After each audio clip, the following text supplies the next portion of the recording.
Okay, welcome to another episode of the Relentless Watchman podcast. Believe it or not, I was just about to wrap up an entire episode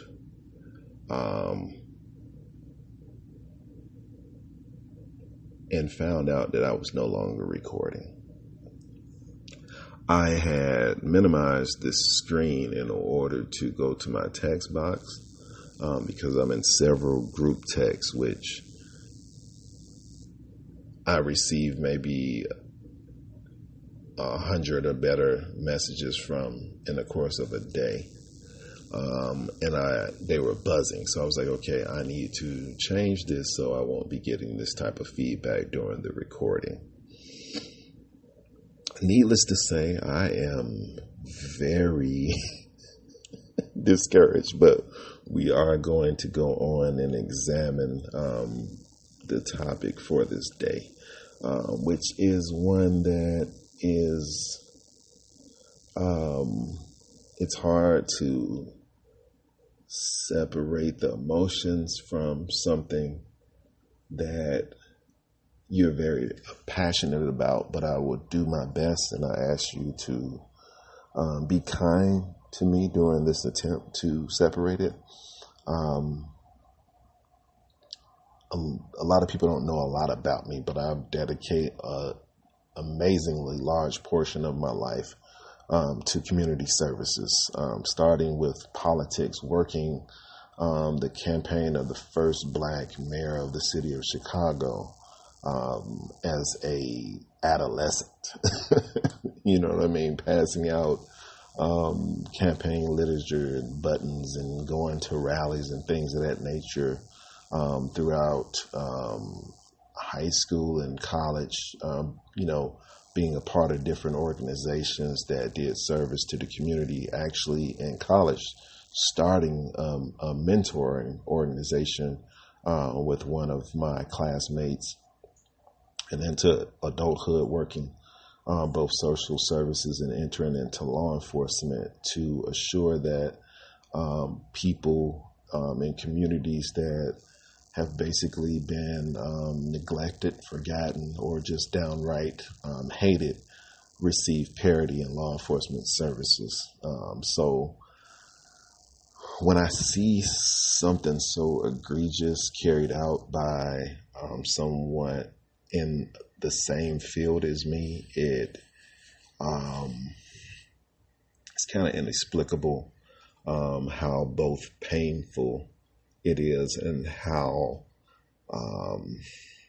angry it makes me. So a combination of hurt and anger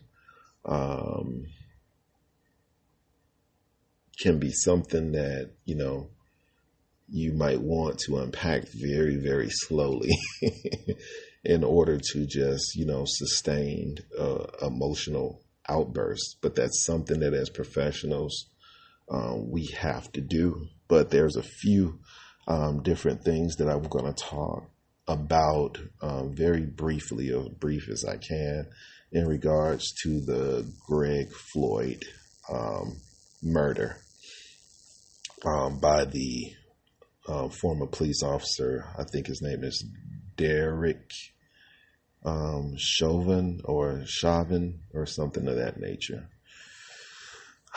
But to begin, I just want to kind of lay out and give a basic understanding of the proper response by a law enforcement officer in an incident where a person is being taken into custody.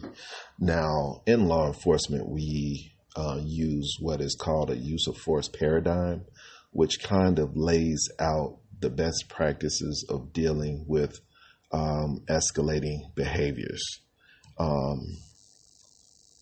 in people that you have to engage in order to take into custody, or maybe to use control tactics to stop them or to prevent them from hurting someone or what have you.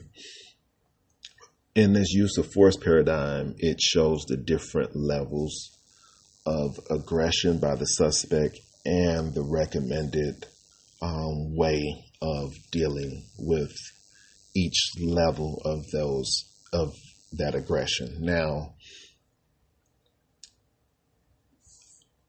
in my humble opinion, I believe that the force used by the former police officer reached the highest level of force allowed, which is basically lethal.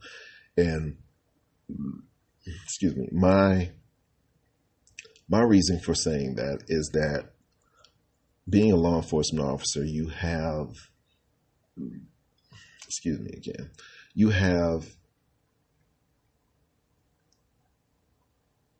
understanding across many different fields. You have to have that in order to be a professional law enforcement officer. You have to understand a little bit about the psychology.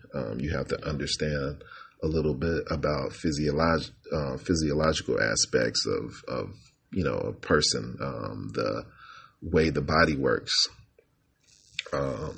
in order to be able to handle a person without causing a severe injury or death.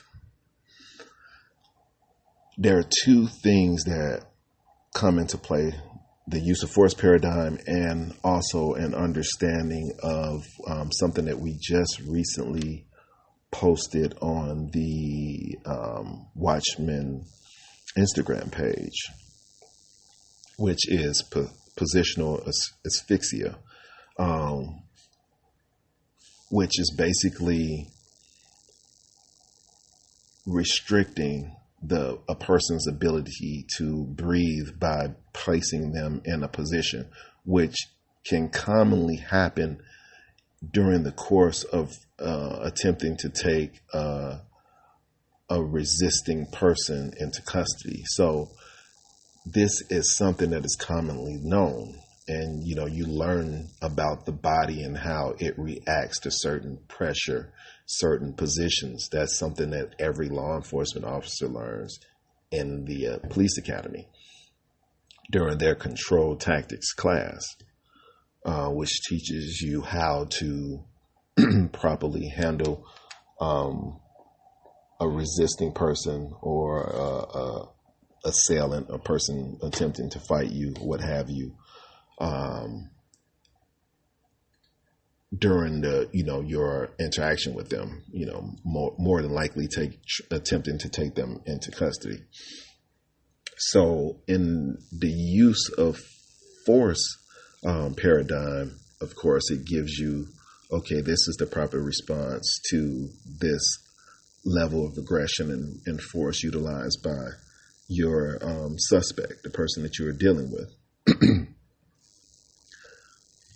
What we have saw thus far in the video that has been released, and I believe that we have about 3 different angles, and we're getting a more complete timeline as time progresses. Of course, it's being released piece by piece.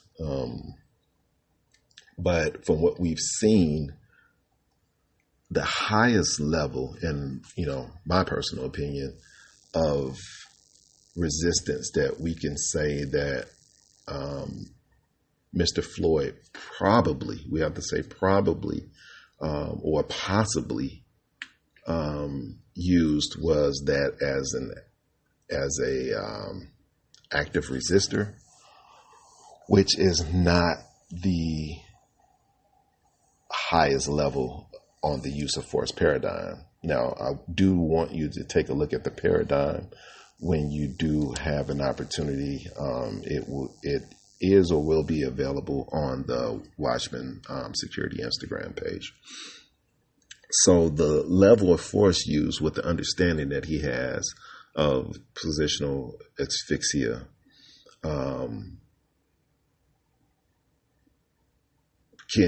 can only be considered the highest level. So you're looking at, on the average use of force paradigm, it's going to be level 5 or whatever the highest level is, because you have to take into account that not only did he have him in a position that would have restricted his ability to breathe, for his diaphragm to expand in order to get the necessary amount of oxygen into his lungs. But he also added a knee to his neck that was supported by his body weight from the knee up, which, of course, you can't detach parts of your body to weigh them, but how much would you consider, let's say, a 200-pound man weighs from his knees down? This could be upward to maybe 180 pounds of weight on this man's neck, which collapses the airways from the nose and the mouth, and decreases his ability to even get the oxygen in to his diaphragm exponentially. I can't imagine, if at all, how much air he was able to even get into his diaphragm. Into his lungs, and how much he was able to expand his diaphragm in order to breathe in. So if you're not even getting it in, if you're not getting the air in to get to your lungs, then how can you expect that person to live? It's amazing that, because what I'm hearing is 5 to 7 minutes of video of him with his knee in his neck. It's amazing that he was able to live that long. And there's no way that we can say that this former officer / murderer did not know what he was doing. And then further, we have to add the fact that you have citizens. Okay, you have first off, you have a man that is on the ground who's making, multiple exclamations to you that he is unable to breathe.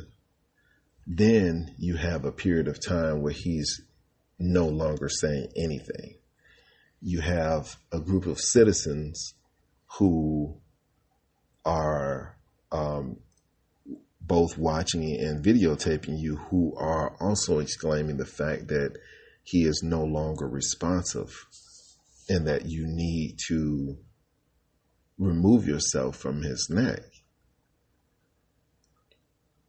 And the officer still refuses to take any action to prevent this man from dying.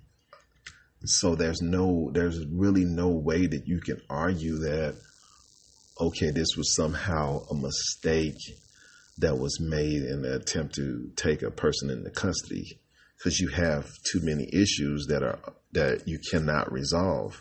For one, you cannot resolve the fact that he was at the level of resistance, which would be an assailant, which would be somebody that is trying to kill you, due to the fact that he is cuffed in the rear. Maybe if, you're dealing with the return of Bruce Lee or something like that effect, and you can articulate the fact that you needed something higher in force, or you teeter-totter on the use of deadly force. But for an average man, on the ground, you have multiple officers on scene, so your show of force is strong. You basically have a 3 or 4 on 1 situation, where you could have, even between you 2 or 3, lifted the man up and placed him in the vehicle, which would maybe bumped or bruised him, but wouldn't have caused his death. So you have multiple options that you have ignored. You don't have a person who's able to assail you, which would qualify for your use of deadly force. And then you have the understanding of what your actions can cause just due to the fact that you're a law enforcement officer who's received that training. So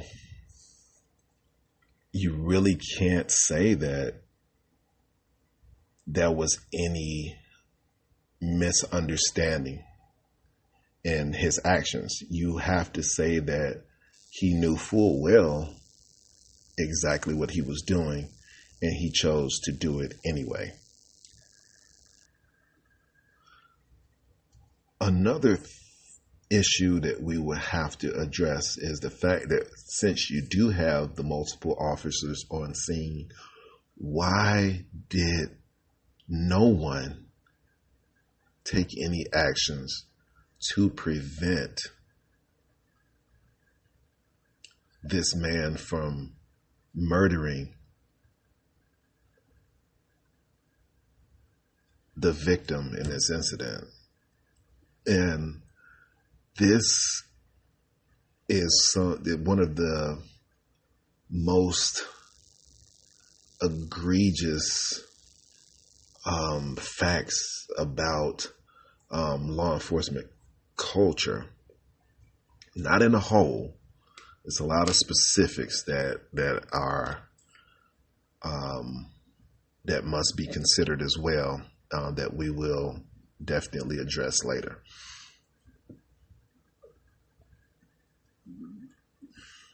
You could see with the one former officer that was engaged with the members of the community that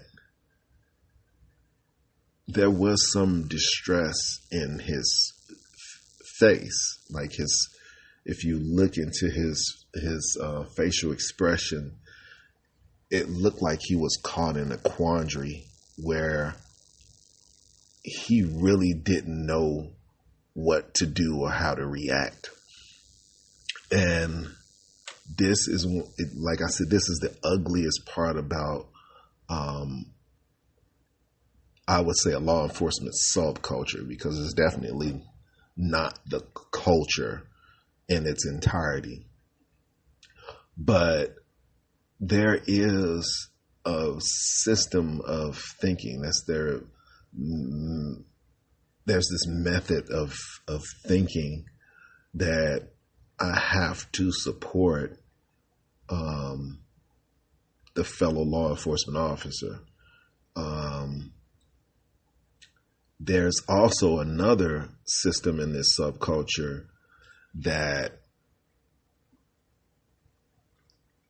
states that, okay, I can't judge another law enforcement officer's actions because I was not on scene of that incident, which is very detrimental because there is nobody that should be above judgment.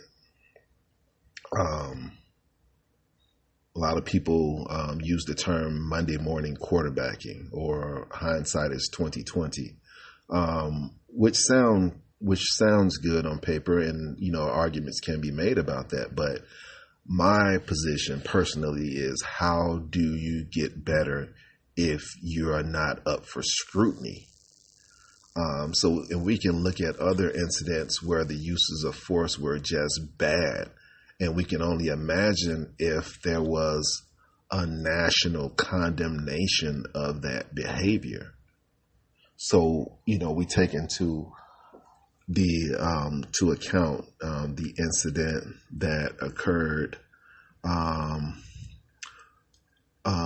with the New York Police Department, and dealing with Eric Garner, where he continues to say, I can't breathe, I can't breathe. A similar situation where there was, if that crime did even exist, it's like one of the lowest misdemeanors that can be, really can be considered, probably not even a court case, maybe a fine in most cities and states. And, you have a person, take that extreme action for such a petty incident. And what was the response throughout certain parts of the law enforcement community. It was an overwhelming amount of support. The Fraternal Order of Police, which is a national organization, they have historically been on the wrong side of these bad use of force cases by supporting officers who any reasonable officer who is not blinded by some type of bias would look at and say that was wrong. You look at Chicago FOP specifically, who supported Van Dyke in an incident where he shot a boy, a young man, a young black man, upwards to 16 times after even if he had a lawful reason, which no one can articulate that he did, for using lethal force.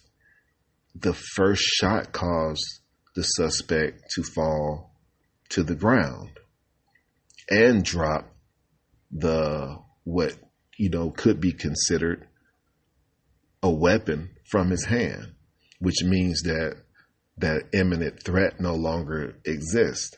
You can kick the knife away and handcuff them, but to continue to shoot into his body after the first shot was effective in stopping your threat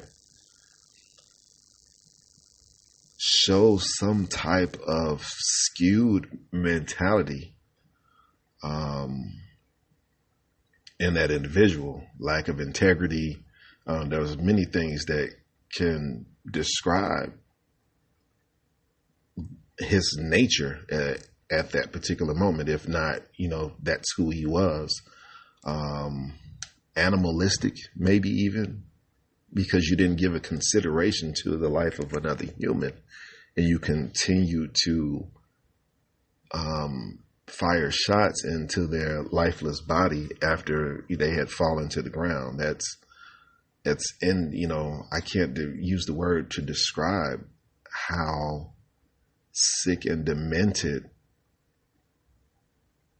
you must be in order to be able to do that to a living, breathing person.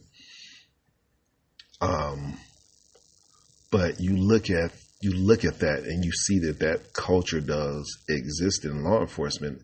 And I believe that he was torn between what, and speaking of that officer who was actually interacting with the people who were watching and filming the officers dealing with Mr. Floyd, it was something in that officer that told him not to take an action, which makes absolutely positively no sense at all, because your first duty as a law enforcement officer should be the preservation of a citizen's constitutional rights.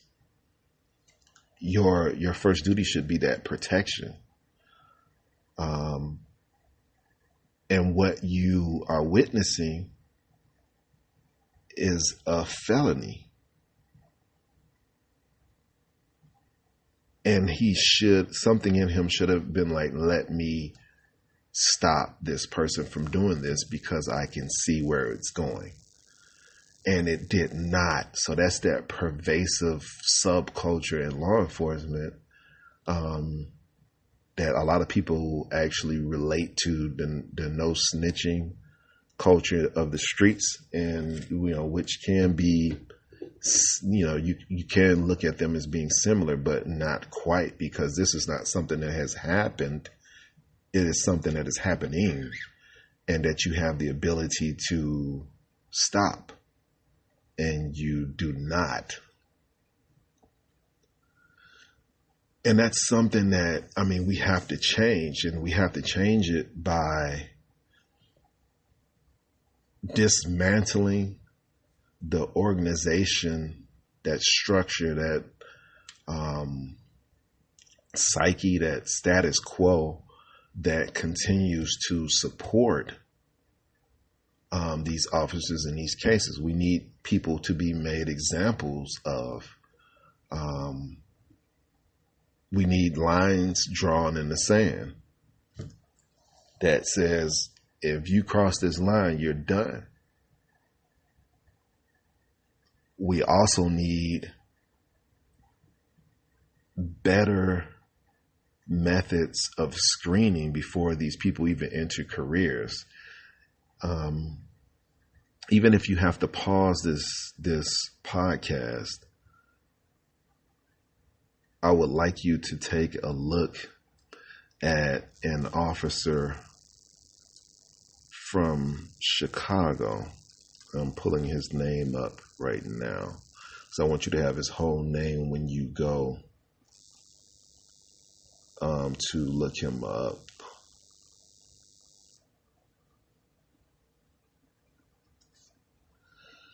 And unfortunately, I guess it's somebody from the TV show that has the same name. So it might take, okay, here we go.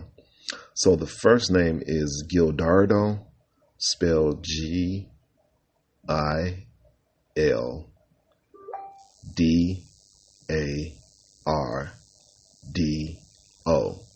Gildardo, and the last name is Sierra, Sierra.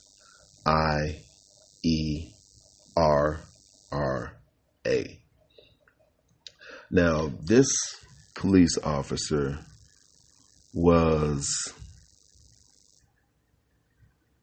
involved in, if I remember correctly, please fact check me, between like maybe the months of January and May, involved in like three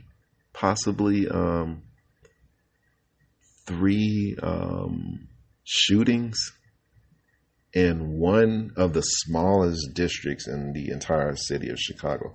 Matter of fact, it might actually be the smallest police district, which would indicate that this person had some very extreme issues where he shouldn't have been assigned to street duty. But unfortunately, this system is in place that supports police officers in this subculture, regardless. And I have to go back some years to a former deputy chief in the Chicago Police Department. I would love to find his name.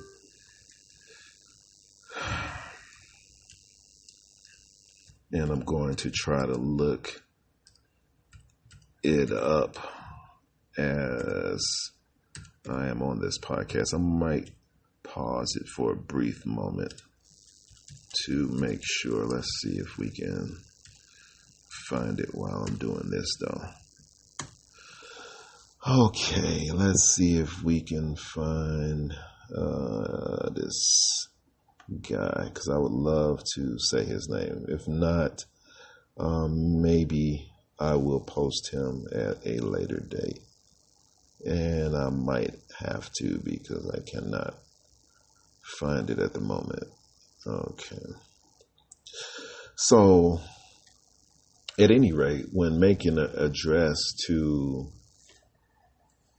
one of the largest citywide teams, maybe the largest citywide team at this period of time, which is probably 2007.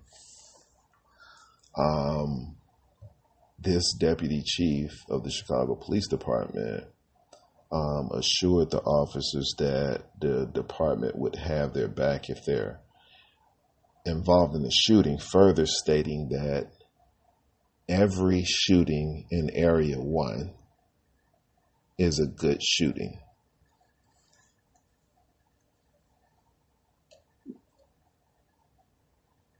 I have to repeat that. Every shooting in Area 1. Area 1 is a police area that is comprised of several different districts. which are mostly Black communities. I'm going to look it up just to make sure, because I do not want to be the bearer of fake news. And I am never. Everything I give you is 100% facts. And you can, bet your bottom dollar on that. Matter of fact, you can put all your dollars on that.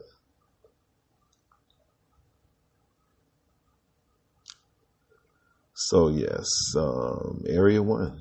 It is south side of Chicago.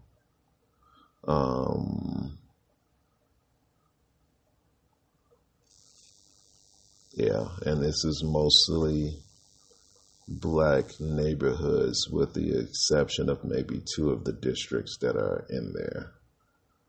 But a majority Black area. And this man said that every shooting in Area 1 is a good shooting. So he's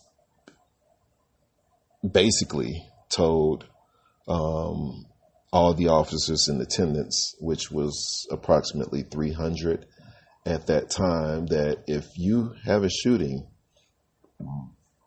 don't worry, we're going to make it a good one. This is the foundation of the issues of a lot of these bad uses of force. This is the formulation of this bad policing ideology that has been pervasive in American policing.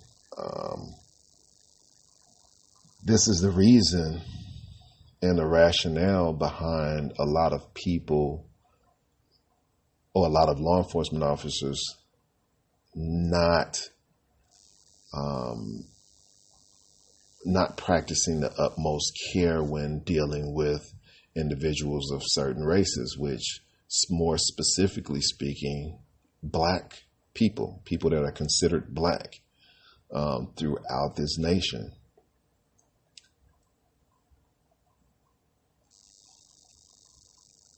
This is why reformed of a system that has been broken for several hundred years is so sorely needed.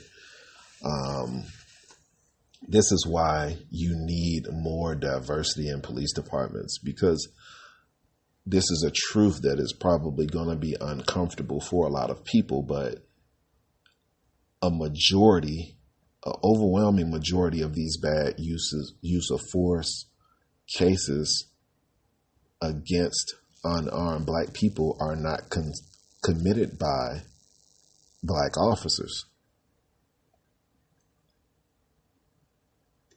An overwhelming majority of them are not committed by Black officers. When we look at the ones that caused the death of people, how many of us could actually remember when a Black officer shot and killed an unarmed Black person?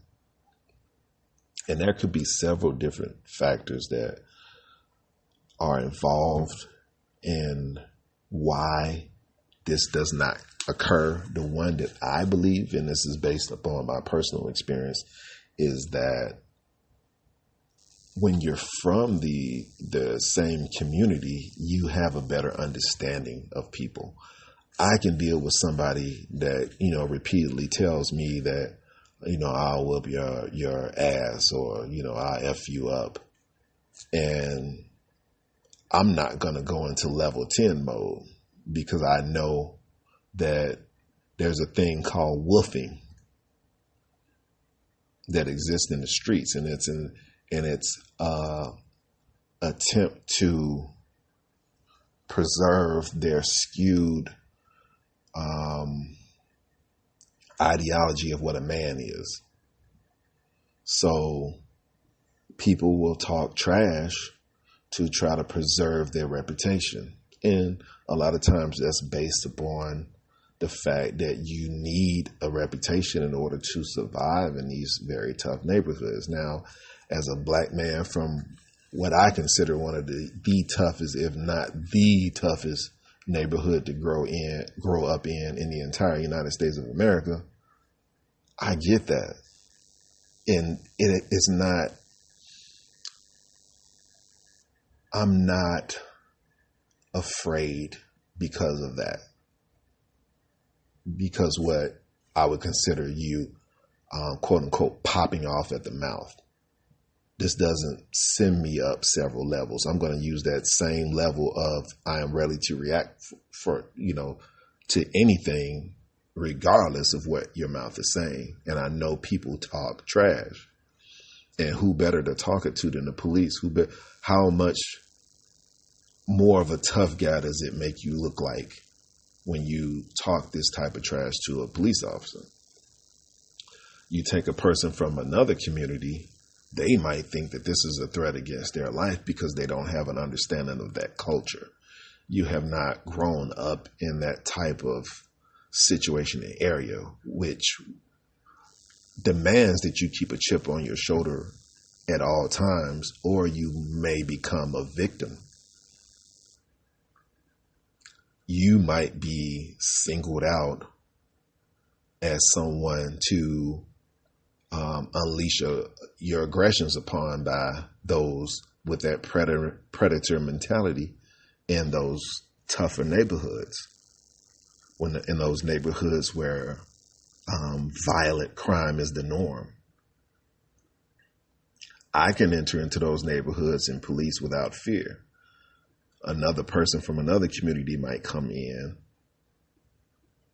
and be involved in 3 shootings where, I would have taken a person in to custody without incident. So that lack of cultural experience can be a detriment to an officer, as well as the fact that certain cities, Chicago, for example, is known globally for its racism, and its racism that's integrated into its public services, into the very city itself, into its government.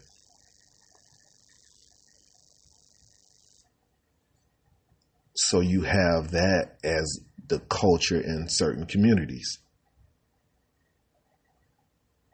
And how do you combat that? How do you change the mind and the heart of a people? I always personally say you cannot train out hate. To get rid of hate, training is extremely ineffective because it's not the product of not knowing. You can't say ignorance produces hate. It is a contributing factor, but it is not what produces it. The hate is sown in a person's heart. So that is something that they have to work out on their own if they want to. And we have seen some of the most blatant race-related incidents come out of a lot of the big cities, including Chicago. So, what do we do with that? How do we address that?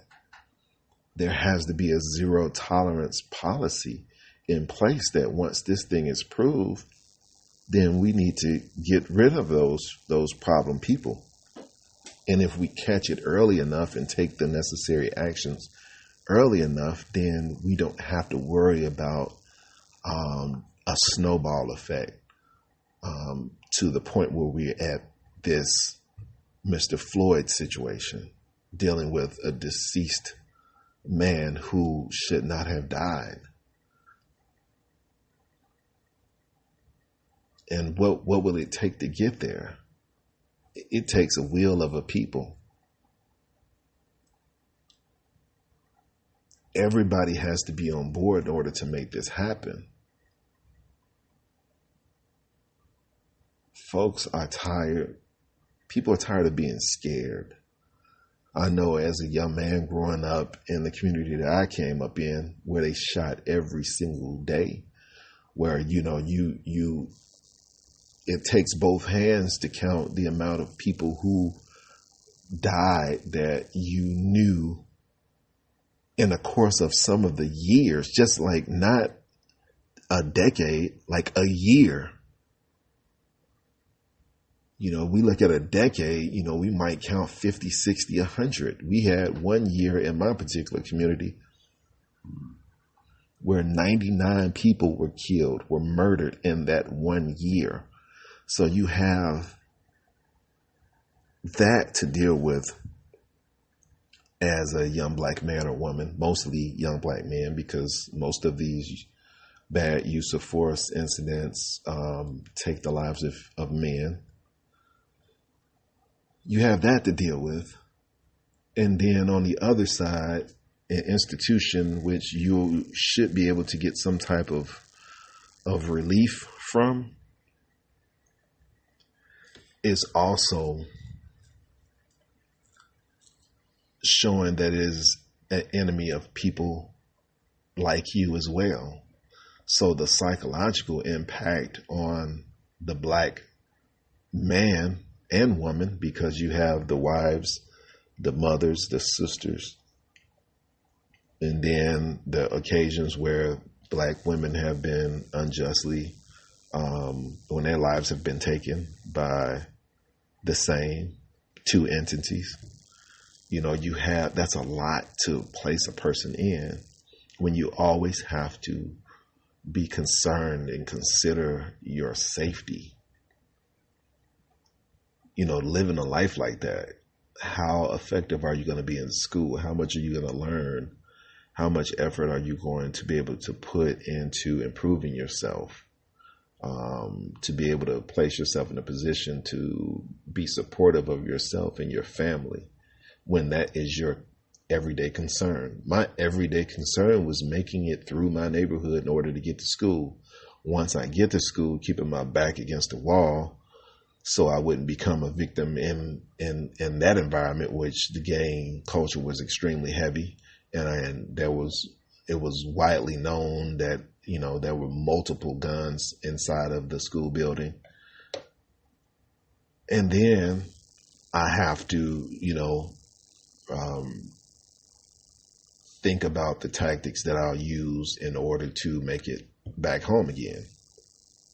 Now, once I got home, what do I have left? I still have classwork that I need to turn in, but where's my focus at? I'm already thinking about the next day of how I'm going to get through that. So imagine a person who has to deal with that experience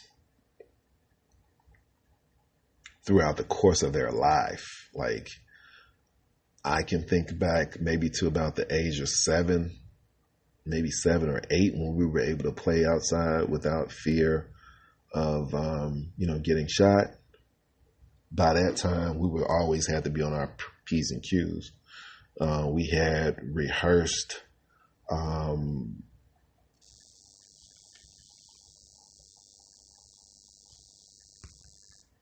responses to situations that we would think up. We would have like a rendezvous point. This is something that, 11, 12, 13-year-old boys are thinking of. I mean, and these are boys that are not involved in gang activity. That was how we thought as youth.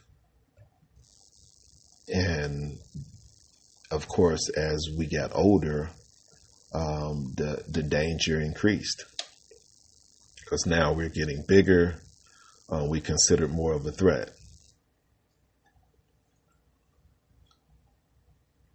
That's a lot for a person to deal with. And you live a life like that, and then you see these incidents that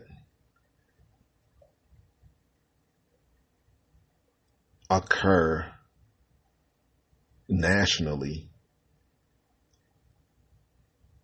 and you have to imagine how that plays on the psyche of Black people. This is a consideration that law enforcement officers have to take, because if you look at it nationally, I believe there's upwards to about 1.3 million law enforcement officers in the entire country. And, you might have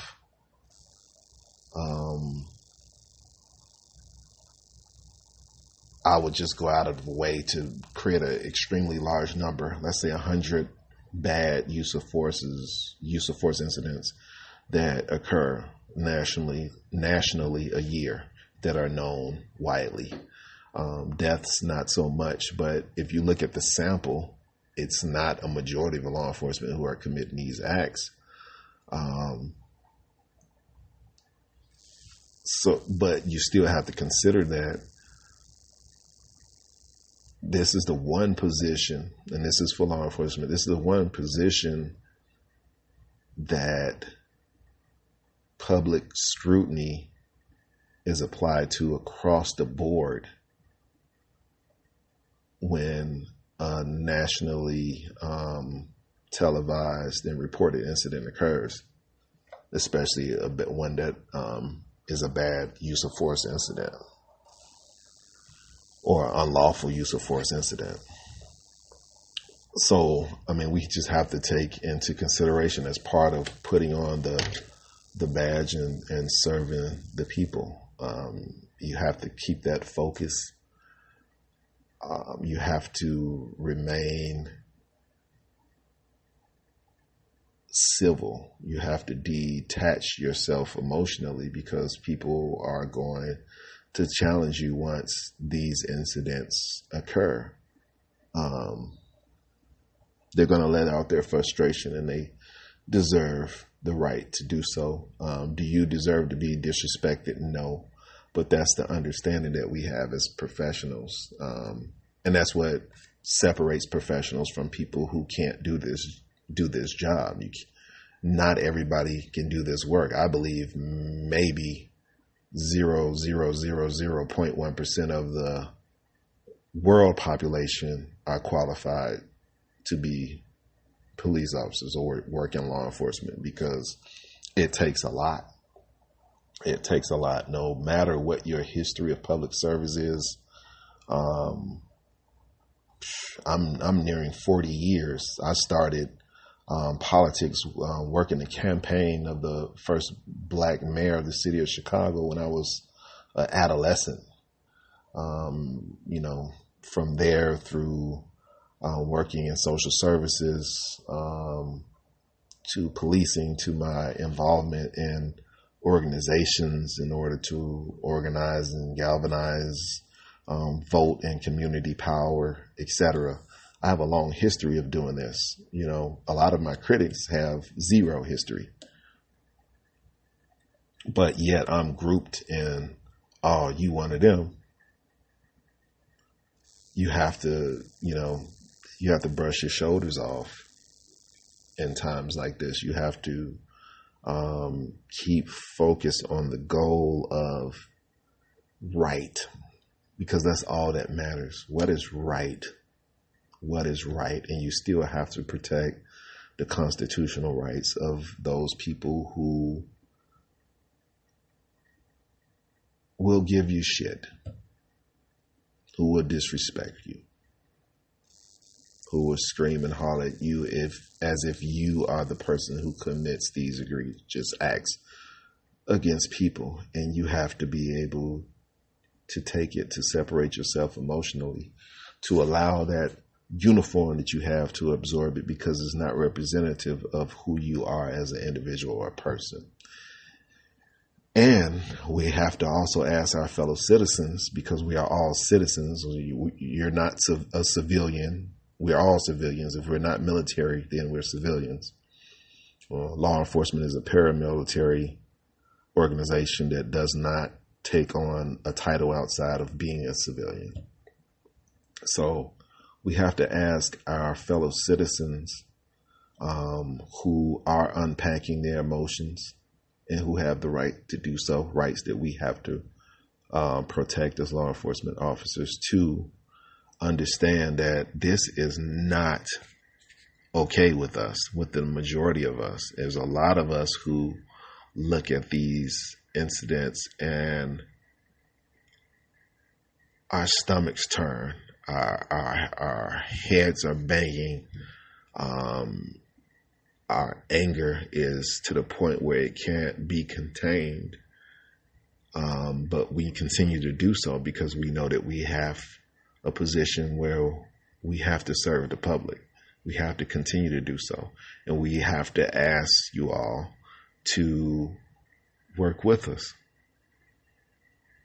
Just help us do what's right. That's all. That's all. Just help us do what's right. And we can't be afraid to speak out publicly against law enforcement officers who are wrong. We have to get to the point where we're not fearful of taking action against them, immediate action. Had any of those law enforcement officers engaged that officer, Chauvin or whatever his name is, had anyone engaged him physically to remove him, we would have a person who is still alive today. You all might have a bad relationship from that point on, but we just preserved a life. So you have to consider that the preservation of human life goes above and beyond everything else, including our personal relationships or how we're viewed on our departments. And you have to be willing. You have to be willing to. You have to be willing to put your job on the line. If the culture of that department supports the violation of a person's civil, human, inalienable rights given by our Creator, then you have to be willing to say, I'll get fired for this because of my integrity. No job is worth any of our integrity. I've supported my family through law enforcement for, my career, and I have actually lost a position by standing on something I believe in. And it came right back and placed me right back in a position where I have it again. And we all have to have that same mentality that right is going to prevail as long as I have anything to do with it. Regardless of how I'm seeing, I know with my faith that I'll be restored. My family will be okay. We're not going to miss a meal.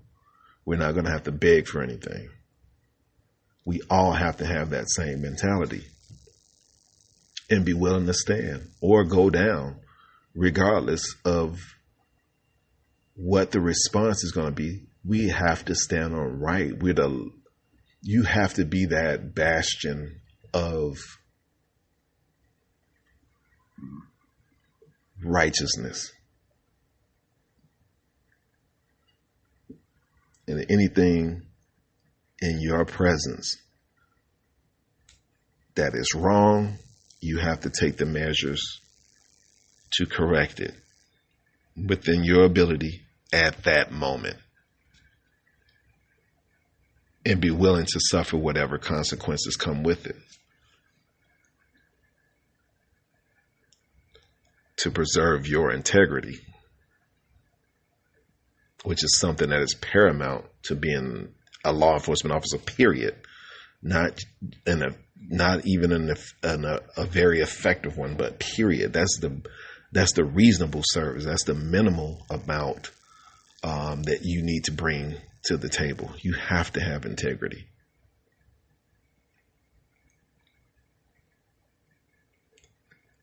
But during this time, those of us who have been doing the good work continue to be encouraged be right with everything you do. Make those considerations. We have the only job also that you have to make split second decisions with the information that you have at the time. Make sure that those situations are correct. Always train. Continue to develop your mind to have those automatic responses that are correct, that cannot be condemned. And continue to serve the public. If you have to deal with a situation where there's a protest, engage the people. I always, and this is, my personal opinion, your department might say otherwise, but I would say always consider the viewpoint of your fellow citizen. I don't want to have a staring contest with people who are involved in a protest. I want to reassure them that I am also concerned about whatever the incident is, because I am an individual and I have an opinion and I understand why they are out there. I want to establish a basis of understanding that I don't support that mess and that I support the protest. But we have to have a mutual amount of respect, that we won't hurt or disrespect one another. That's all I ask, because I'm not that person and I don't agree with what they did. And you have to continue to allow them to express themselves. There are some people that are not going to understand that, me putting on a uniform doesn't, make me the uniform has no influence on my behavior. It's something that I wear because I believe in bringing integrity to an institution.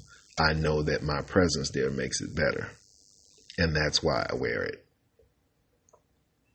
It doesn't automatically make you some type of enemy to the community, which is another ridiculous thing that is constantly touted. I hear this all the time. I just watched a video from a guy earlier who uses BAN after each segment of his video. He cuts it up, he makes a point and uses BAN at the end of it. He's a brother outside of Houston. I'll tag him in this podcast if I find his name. But he asked if how do black law enforcement officers feel about it, or do you even care? And I'm thinking to myself, that's a monumental statement to make. So the fact that I put on a uniform means that I no longer care about the issues in my community. I guess there's no thought about the possibility that I put it on because I care. Because I experienced, the loss of, dozens of friends and acquaintances throughout my childhood into my adulthood, and even to this very day, whose lives were lost to violence. That's the reason why I put it on, because I don't agree with that. I don't agree with the murder of innocent people. The only murder I agree with is one that is utilizing the protection of a person's life from an assailant. That is it.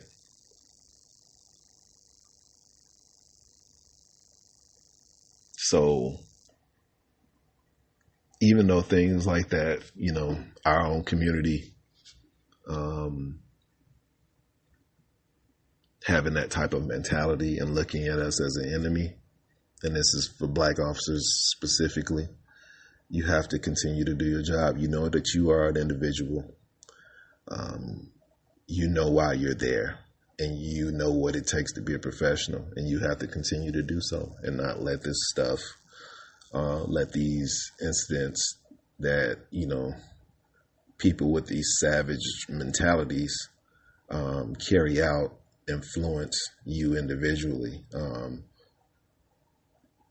or make you kind of despondent, or trying to think of a better word, but basically, like, I don't care. Like, we can't get that attitude. We got to continue to care.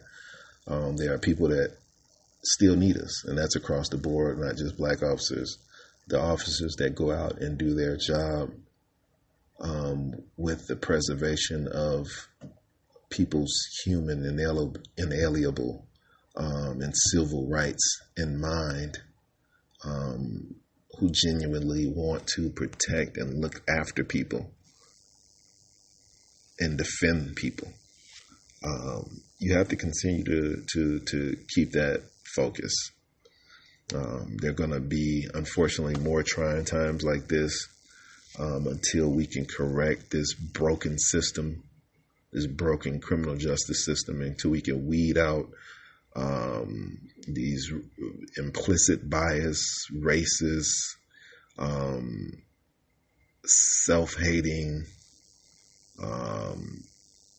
whatever their internal issues might be, until we can have a system that can weed them all out. We're going to continue to deal with this until man changes his mind and his heart and develop a genuine love for his fellow man. We're going to continue to deal with this. So we have to make sure that we strengthen ourselves to be able to do it. So self-care, staying physically active and fit, and keeping the focus, training, community interaction. Let them know that you support them. Get out of your car, have those conversations. Be a human being. Don't be a robot controlled by a policy robot. Be a human being. And we're going to be all right. We're going to make it through. Our fellow citizens, please work with those of us that we've demonstrated who we are as individuals. We ask that you treat us that way. And let's all together hope that justice is carried out, that this person is prosecuted at the highest extent possible, and that he serves as an example, or they serve as an example of what will not be tolerated by the people.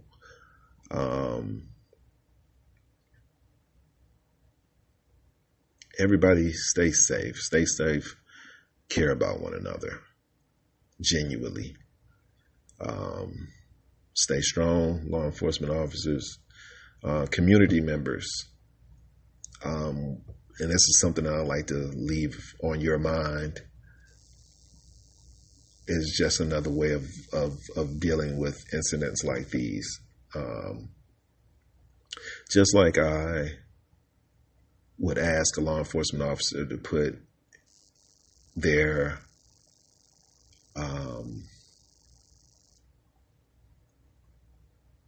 career on the line, I also ask you to put your freedom on the line and to consider engaging. It doesn't have to be an incident where it's lethal, but imagine if those people who were filming actually walk toward those officers with their cameras. Maybe you would have been maced. Maybe you would have been even taken a baton, and more than likely you would have been arrested. But it's possible that you could have saved a life as well. We all have to consider taking the measures to preserve our fellow man's life. And even if it might be uncomfortable, if words aren't making it happen, then, with the least amount of engagement possible, maybe we can just redirect that officer's attention to us and preserve that person's life. Leave a comment. You might not agree with that or any of the other statements that were made by this podcast, but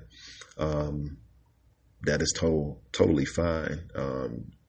Discourse is, one of the ways that we can learn from, and we don't have to agree on everything. We just have to agree on what's right. And let's say we don't agree on what's right. What's right still needs to prevail. And we know that this system isn't right. So we all have to take our part to correct its inefficiencies. So that is all that I have for this podcast. Like I said, leave a message, a comment. Follow us on Instagram and on Facebook at Watchman Secures. And know that these opinions are mine and mine only and are not that of the company. But this is something that I personally made the decision to do. And I hope that it's helpful in developing mentalities across the board, law enforcement, citizens, criminal justice, developing the proper mentality, the proper structure, recreating the status quo, breaking down those old monuments of hate, racism, bias, separatism, and bringing more officers of color on to be able to create more of parity in law enforcement services. Nobody knows black people like black people, especially those from the neighborhoods in which they patrol. I've always been a proponent of that and will continue to be. Pick those officers from the esteemed people of that neighborhood. Somebody that has shown integrity throughout their life. You can interview the fellow citizens. They'll tell the truth. Recruit those officers from that neighborhood and say, listen, we'd love for you to stay right here. We'll promote you right here. Serve your people, serve them correctly. This is something that has not been done. This has been common sense to me since the day I hit the streets. My first day on the streets, I was like, okay, we need people who understand the people to serve the people. So that's something that we need to consider. We need to galvanize support for this ideal, and we need to push this. We need to force it, if need be, to happen. But like I said, leave a comment. Let us know what you think about this podcast entry. And I look forward to hearing from you and having a further discussion about how we can just make this world better for everybody. Thanks again for listening. This is the Relentless Watchman, and I am out.